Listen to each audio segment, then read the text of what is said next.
La mort d'al-Baghdadi est un indicateur positif non seulement pour les États-Unis et leurs alliés, mais pour le monde entier.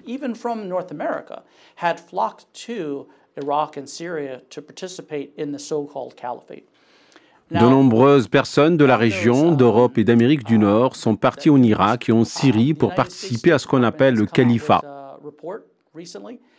Concomitamment à ces informations, le département d'État américain a publié un rapport intitulé « La lutte antiterroriste » incluant plusieurs pays.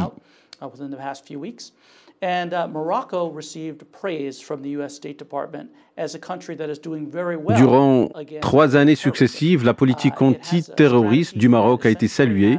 Le Maroc dispose d'une stratégie basée sur 3 piliers. L'approche anticipative qui permet de frapper les cellules terroristes dans leur berceau.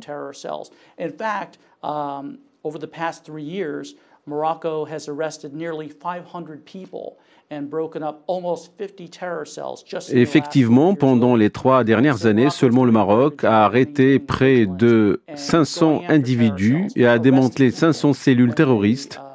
Le travail de lutte contre le terrorisme du Maroc est donc remarquable et avec une grande vigilance.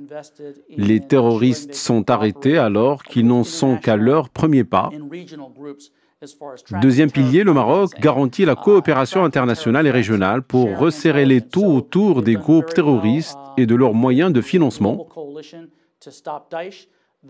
Le Royaume surveille les terroristes et échange les renseignements avec le monde. Il a aussi participé efficacement à la coalition internationale de lutte contre Daesh, ainsi qu'à l'Alliance internationale de lutte antiterroriste. Il travaille aussi avec l'Union africaine, avec de pareils programmes.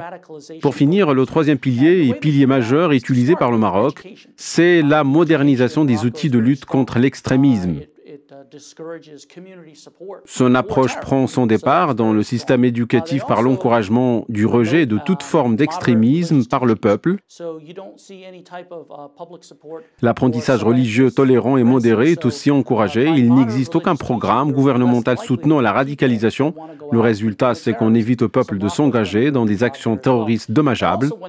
En définitive, le Maroc joue pleinement son rôle. Il traite aussi la post-radicalisation dans les prisons en travaillant sur la réinsertion des détenus.